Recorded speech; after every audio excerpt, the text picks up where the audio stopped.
Breaking news.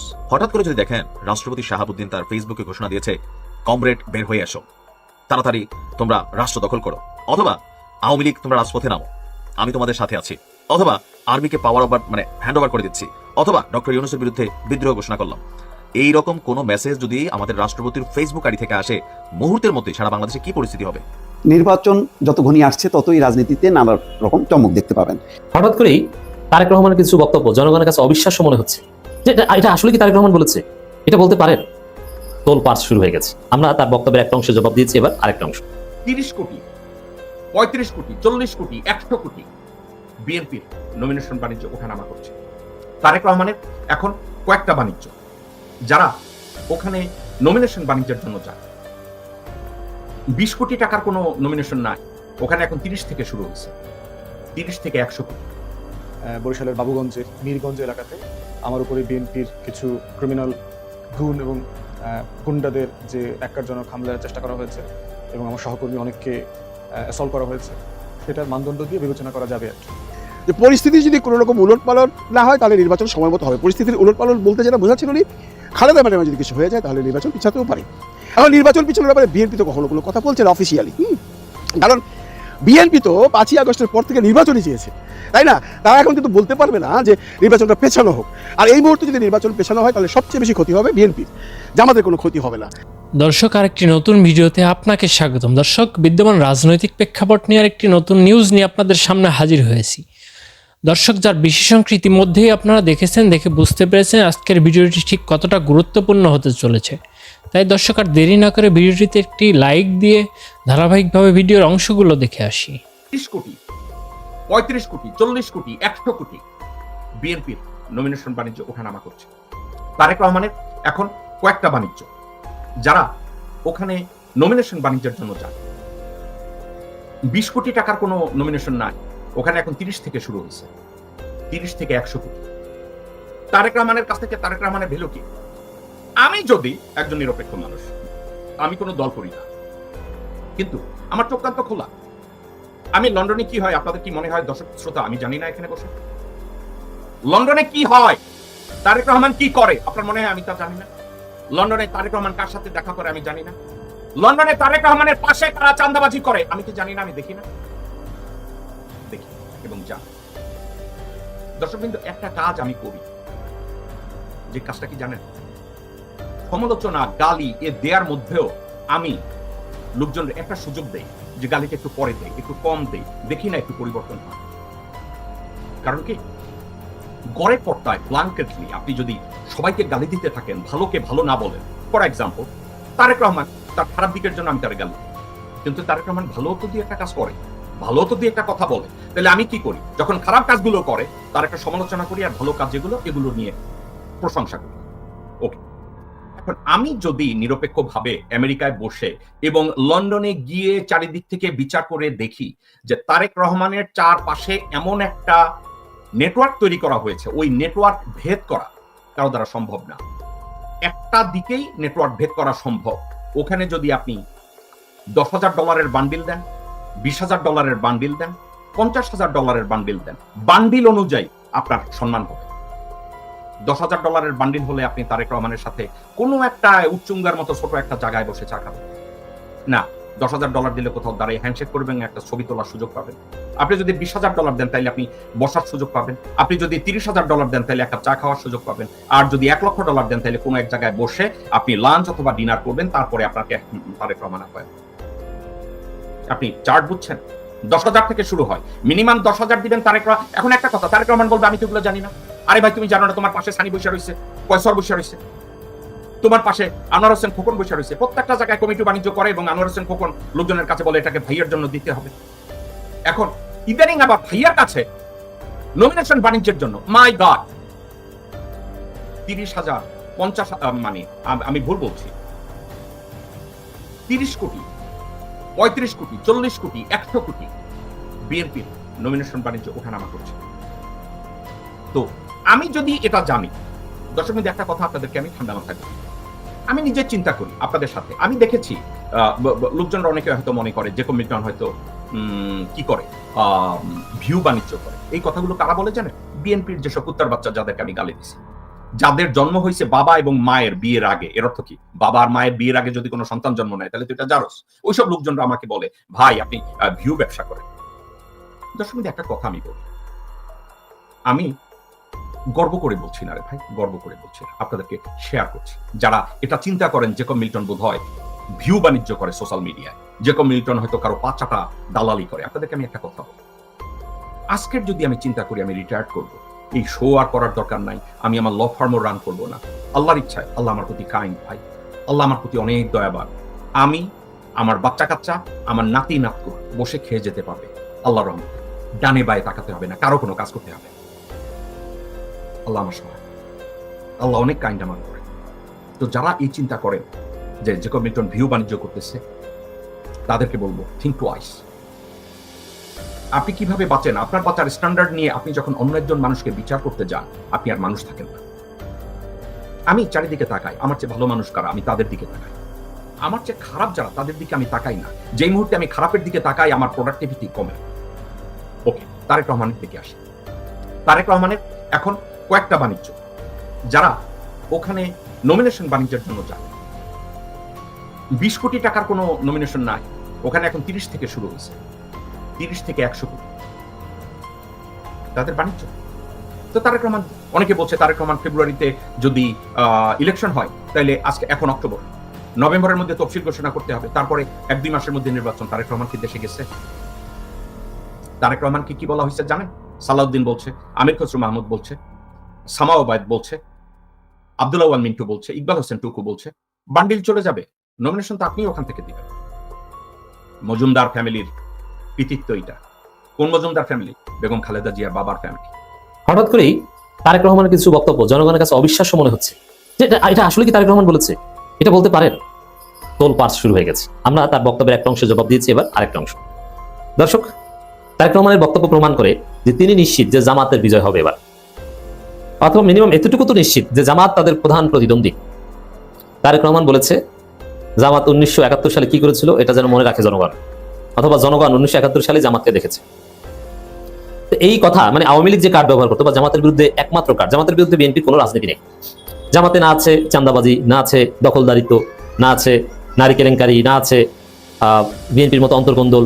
মানে জামাতের দোষ কি বলবে? কোনো দোষ নাই, কিছু নাই বলে এখন বস্তা পচা সে 71-এর চেতনা জামাতের বিরুদ্ধে কাজে লাগাচ্ছে। বস্তা পচা মানে মুক্তিযুদ্ধ কিন্তু বস্তা পচা না, 71-এর চেতনাও বস্তা পচা না, চেতনা ব্যবসা, প্রতিপক্ষকে ঘায়েল করা, অপবাদ দেয়, এটা হচ্ছে বস্তা পচা, যেটা আওয়ামী লীগ করতে। এইটা নিয়ে এসেছে এখন তারেক রহমান। এর মানে তারেক রহমান যখন দেখলেন যে জামায়াতের কাছে তারা পরাজিত হবেন, তখন এই কার্ড নিয়ে এসেছেন, অন্য কোনো উপায় নেই। তো এটা তো আছে, এটা নিয়ে কথা বলেছি, কিন্তু মজার আর একটা কথা বলেছেন, এটা নিয়ে অনেক মজার ঘটনা আছে। এটা প্রথমে একটু বলি। তারেক রহমান বলছেন, আমরা অত্যন্ত আত্মবিশ্বাসের সঙ্গে বলতে পারি এই বাংলাদেশে যদি দুর্নীতি লাগাম কেউ টানতে পারে তাহলে সেটা একমাত্র বিএনপির পক্ষে সম্ভব। মানে এই বাংলাদেশে একমাত্র বিএনপি দুর্নীতির লাগাম টানতে পারে। আপনারা জানেন যে যমুনা টেলিভিশনের লোগো, যমুনা টেলিভিশনের ফটোকার্ডের ডিজাইন, স্ট্রাকচার এবং আনোয়ার টিভির বিখ্যাত স্যাটার পেজ আনোয়ার টিভির লোগো ডিজাইন একই রকমের। দেখলে আপনি যদি একদম সূক্ষ্মভাবে না তাকান তাহলে বিভ্রান্তির শিকার হবেন, যেটা কি যমুনা টিভির খবর না আনোয়ার টিভির খবর। তবে আনোয়ার টিভি স্যাটার করে একটু পড়লে বোঝা যায় যে এটা আনোয়ার টিভির, এটা যমুনা টিভির না, মানে ফান করে। যেমন আনোয়ার টিভির একটা রিপোর্ট ভাইরাল হয়েছে, একটা ফটোকার্ড, যে জাতীয় মসজিদ বাইতুল মোকাররমের খতিব নির্বাচিত হয়েছেন তারেক রহমান লন্ডনী দামাত বারাকাতুহু। আর এটা যে স্যাটার, এটা তো বোঝাই যায়, দেখলে মনে হয় যে একদম যমুনা টিভি, কিন্তু আসলে ওটা পেজের দিকে তাকালেই বোঝা যায় ওটা আনোয়ার টিভি। এখন এই যে খবরটা যে একমাত্র বিএনপির পক্ষেই বাংলাদেশে দুর্নীতির লাগাম টেনে ধরা সম্ভব, এই খবর দেখে আমি সহ দর্শকরা বিভ্রান্তিতে পড়ে গেছে যে এটা কি যমুনা টিভির খবর না আনোয়ার টিভির খবর। আসলে কি এটা তারেক রহমান বলেছে না ওটা আনোয়ার টিভি ফান করে তারেক রহমানের নামে চালিয়ে দিয়েছে, সেটা কোনটা? তো পরে দেখলাম যে না, আসলে তো এটা তারেক রহমান বলেছে। আমার মতো হাজারো দর্শক আমি দেখেছি মন্তব্যে, যে প্রথমে দেখে ভেবেছিলাম আনোয়ার টিভি, মানে অবিশ্বাস্য যে এটা কোনো কথা। তারেক রহমান এই ধরনের থার্ড ক্লাস কথা বলতে পারেন, ফালতু কথা বলতে পারেন। বাংলাদেশের দুর্নীতির বরপুত্র তারেক রহমান নিজে। তারেক রহমান যে পরিমাণ দুর্নীতি বাংলাদেশে 2001 থেকে 2006 করেছেন, পুরো বাংলাদেশের 54 বছরে এত দুর্নীতি সবাই মিলে করেছে কিনা সন্দেহ আছে। হাসিনার 14 গোষ্ঠী মিলে যা দুর্নীতি করেছেন, তারেক রহমান একা তার চাইতে বেশি দুর্নীতি করেছে। Who doesn't know? এটা বলতে হবে। যার নাম হচ্ছে 10%, যার নাম হচ্ছে খাম্বা। 2001 থেকে 2006 বিএনপির লোকজন, বিএনপির ভদ্র লোকজন কি পরিমাণ অতিষ্ঠ ছিল এই দুর্নীতির বরপুত্র তারেক রহমানের বিরুদ্ধে, কে না জানে, কে না করেছে, কোন জায়গা থেকে 10% না নিয়েছে। পৃথিবীতে সূর্য উদিত হয়, পূর্ব দিগন্ত থেকে সূর্য উদিত হয় এবং পশ্চিম দিগন্তে সেই সূর্য ডুবে, এটা যেরকম সত্য, তারেক রহমান বাংলাদেশের ইতিহাসে সবচেয়ে বড় দুর্নীতিবাদ ছিলেন, এটাও সেরকম সত্য। এখনকার জেনজিরা হয়তো বা জানে না 2001 থেকে 2006 সমস্ত রেকর্ড আমাদের কাছে আছে। বিএনপির লোকজন কি পরিমাণ অদুষ্ট ছিল। 2006 পর 7 যখন 111 সরকার এসেছে, বিএনপির সিনিয়র নেতারা কিভাবে তারেক রহমান দুর্নীতির বিরুদ্ধে কথা বলেছে, যে তারেক রহমান কারণে আজকে বিএনপি ডুবেছে। কে না জানে, সব জায়গা থেকে 10%, আরো কত কিছু।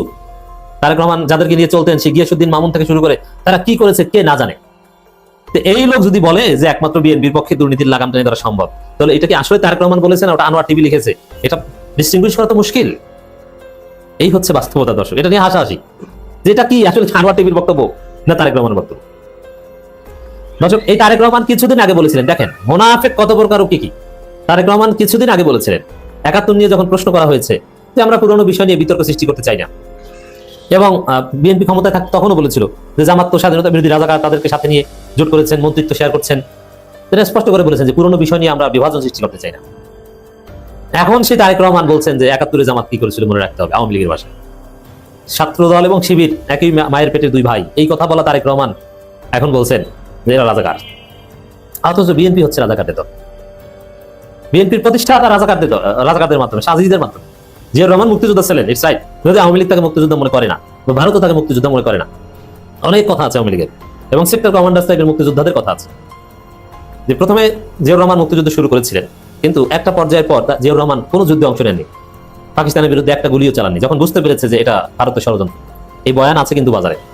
অতএব 2001 থেকে 2006 পর্যন্ত, অথবা 5 বার বাংলাদেশকে দুর্নীতিতে বিশ্ব চ্যাম্পিয়ন বানিয়ে, যে বিএনপি বাংলাদেশকে দুর্নীতিতে বিশ্ব চ্যাম্পিয়ন বানিয়েছে, তারা বলে যে একমাত্র বিএনপির পক্ষেই দুর্নীতির লাগাম টেনে ধরা সম্ভব। এটা তারেক রহমানের বক্তব্য হতে পারে না, এটা আনোয়ার টিভির বক্তব্য।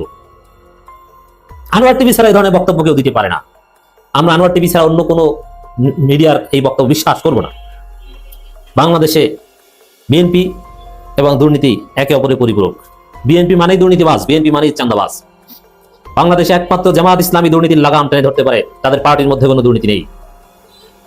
বিএনপি নমিনেশন টাকা দিয়ে কিনতে হয়, পদ পেতে হলে টাকা দেওয়া লাগে, এবং সেই টাকা ইনকাম করতে হয় চাঁদাবাজি করে, এবং সেই টাকা উঠাতে হয় ক্ষমতায় এসে দুর্নীতি করে। অতএব তারেক রহমান এই কথা বিশ্বাসযোগ্য নয়।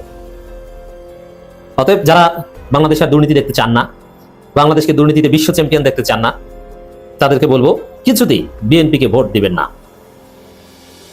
বাংলাদেশে আগামী ফেব্রুয়ারিতে যে নির্বাচন হবার কথা, সেটা আসলে কতটুকু যৌক্তিকভাবে, ন্যায্যভাবে প্রত্যাশা করা যায় যে সুষ্ঠু হবে, তার একটা নমুনা হচ্ছে আজকে বরিশালের বাবুগঞ্জের মীরগঞ্জ এলাকাতে আমার উপরে বিএনপির কিছু ক্রিমিনাল গুণ এবং গুন্ডাদের যে ন্যাক্কারজনক হামলার চেষ্টা করা হয়েছে, এবং আমার সহকর্মী অনেককে অ্যাসল্ট করা হয়েছে। সেটার মানদণ্ড দিয়ে বিবেচনা করা যাবে আর কি, এবং সেটা অনেকগুলো প্রেক্ষিত আছে। আজকে সেতু উদ্বোধনের পরে ওখানে সাংবাদিকদের সাথে ব্রিফিংয়ে আমি বলছিলাম যে এই সেতুর কাজটা তো চলমান, অনেকেই এখানে অবদান রেখেছেন। আমার অংশটুকু আমি এই বছরের মার্চ এপ্রিল থেকে আমি কী করেছি, এই সেতুটা যেন কাজ শুরু হয়, দ্রুত হয়, সেটা নিয়ে আমি কথা বলেছি। আর দ্বিতীয়ত হচ্ছে, ইতিমধ্যে যেহেতু একটা চাইনিজ কোম্পানি টেন্ডার পেয়ে গেছে, এবং এটা আমি আগে থেকেই জানি, আরও কয়েক সপ্তাহ আগে থেকে, কোন কোম্পানি এটা পেয়েছে, তাদের সাথে ইতিমধ্যেই বিভিন্ন রাজনৈতিক দলের ব্যানারে তাদের সাথে যোগাযোগ এবং পার্সেন্টেজ দেওয়া, কে কোনটা সরবরাহ করবে, এইসব ব্যাপারে আমাকে প্রশাসনের বিভিন্ন মহলের লোকজন যেমন বলেছে, সেতু সংশ্লিষ্ট, ঠিক একইভাবে এই চাইনিজ কোম্পানির যারা বাংলাদেশি কর্মকর্তারা আছেন, তাদেরও দুজন আমাকে একই কথা বলেছে। তো সেই কথাটা আমি সাংবাদিকদেরকে বলেছি, এবং কোইন্সিডেন্স ওয়াইজ যে দুইজন উপদেষ্টা একই কথা বলেছে যে সেতুর কাজ শুরু করতে গেলে স্থানীয়দের সহযোগিতা লাগে, চাঁদাবাজি, দুর্নীতি এবং টেন্ডার সংক্রান্ত বেশ কিছু বিষয় তারা দৃষ্টি আকর্ষণ করেছে। একই বিষয় আমি করেছি। করবার সাথে সাথেই দেখলাম যে আমি যখন বের হয়ে চলে যাচ্ছি, আমার গাড়ির দিকে চলে যাবো আর কি, সেই সময়টাতে বিএনপির যে একাংশের কথা বললাম, যে কিছু ক্রিমিনাল গুণ যারা ছিল, তারা আমাকে পথ আটকে দিল এবং গায়ে হাত তোলার চেষ্টা করেছে। কিল ঘুষি যেটা মারবার চেষ্টা করেছে, সেটা ভাগ্যিস আমার সহকর্মীরা যারা চারপাশে ছিল তাদের গায়ে লেগেছে, এবং তারা তাদেরকে নিবৃত করবার জন্য চেষ্টা করেছে। তো এরপরে আমার কিন্তু ওখানে কয়েকশো মানুষ ছিল, গুন্ডা পান্ডা ছিল কিন্তু 30-40 জন সর্বোচ্চ।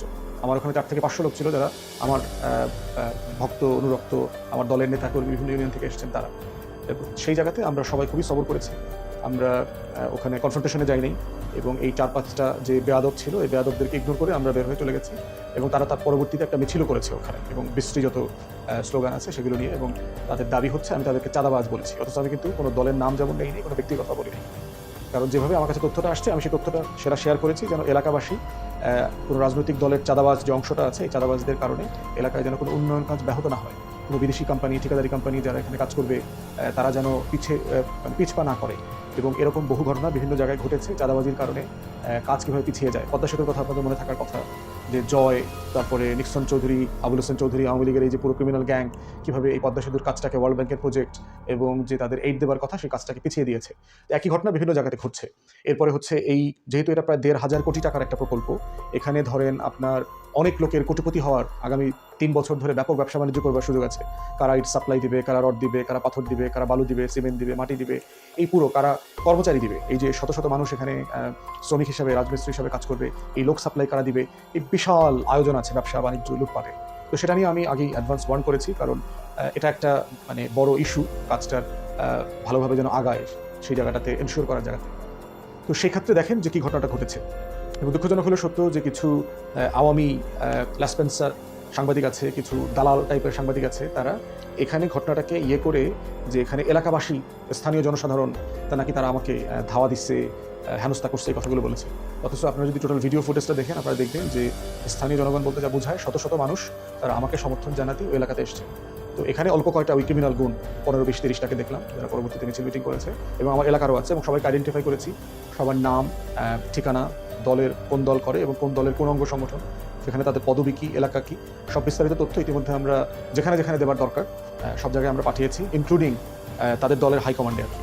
যে তারা যদি সত্যিকারের সংস্কারের রাজনীতি চায়, বিএনপি যেটা দাবি করেছে, বেগম জিয়া যে সংস্কারের রূপরেখা দিয়েছে কয়েক বছর আগে, তারেক রহমান যে 31 দফা সংস্কারের প্রস্তাব দিয়েছে, সেটা যারা সত্যিকারভাবে চায়, তাহলে আমরা দেখতে চাই যে খারাপ লোকগুলো মুক্ত একটা দল তৈরি করবে, যেটা অনেক বছরের প্রত্যাশা যেমন আছে, গত 16 মাসেও কিন্তু এই প্রত্যাশাটা বারবার ফিরে এসছে যে বিএনপির তৃণমূলে মোটা দাগে অধিকাংশ মানুষ হচ্ছে বিএনপির ভালো মানুষ। আমার এলাকাতেও তাই, অধিকাংশ বিএনপির নেতাকর্মীরা যারা এখানে কাজ করছেন তারা দিব্যি জিয়া পরিবারের রাজনীতি করেন এবং বিএনপির আদর্শের রাজনীতি করেন, কিন্তু একটা ক্রিমিনাল গুণও আবার এর ভিতরে আছে 5-10%।